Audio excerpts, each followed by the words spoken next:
Think of source mapping as creating your own detective board, with red strings, critical, strategic. And sometimes, it's the difference between a story that changes the world and one that never sees the light of day. Let me walk you through the 9 essential steps. The first step in source mapping is to identify key stakeholders. Your investigation begins with a question: who matters here? We're looking for the players at the center of our story, the officials with access, the insiders with knowledge, the victims with experiences.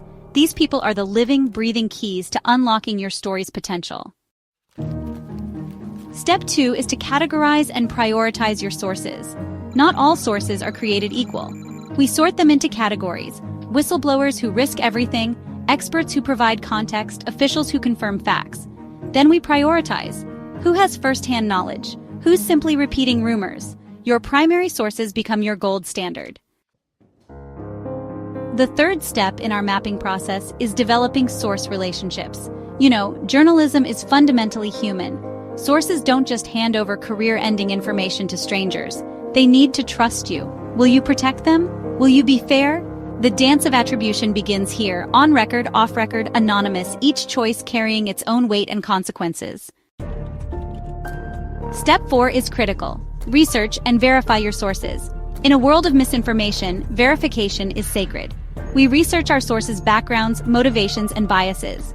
Is the whistleblower a disgruntled ex-employee with an axe to grind? Does the expert have financial ties to the industry? Cross-checking becomes our religion. The fifth step in effective source mapping is accessing documents and data. People can lie. Documents rarely do. Behind every great investigation are the receipts, contracts, emails, financial records that tell the unvarnished truth. Sometimes this means filing Freedom of Information requests. Sometimes it means cultivating sources who have access to these paper trails. Step 6 involves planning your interviews and documenting all interactions. Interviews aren't just conversations, they're chess moves. Who you talk to first shapes everything that follows. Each interview is meticulously planned, with questions designed to elicit specific information. And every interaction is documented, creating a verifiable path of evidence. The seventh step, source protection and ethical standards, can literally save lives. For some sources, exposure means risk to careers, relationships, sometimes even physical safety. Encrypted messaging, secure Dropboxes, careful meeting locations, these aren't spy movie gimmicks.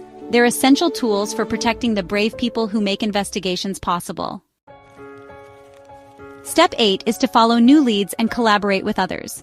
Investigations evolve. A casual comment in Interview 8 might completely redirect your focus. Your source map grows, branches out. Sometimes you need to bring in colleagues with specialized expertise or access to different networks. The final step in mastering source mapping is perhaps the most important: persistence. The truth rarely reveals itself in a single afternoon. It takes weeks, months, sometimes years of building trust, following leads, hitting walls, and trying again. Persistence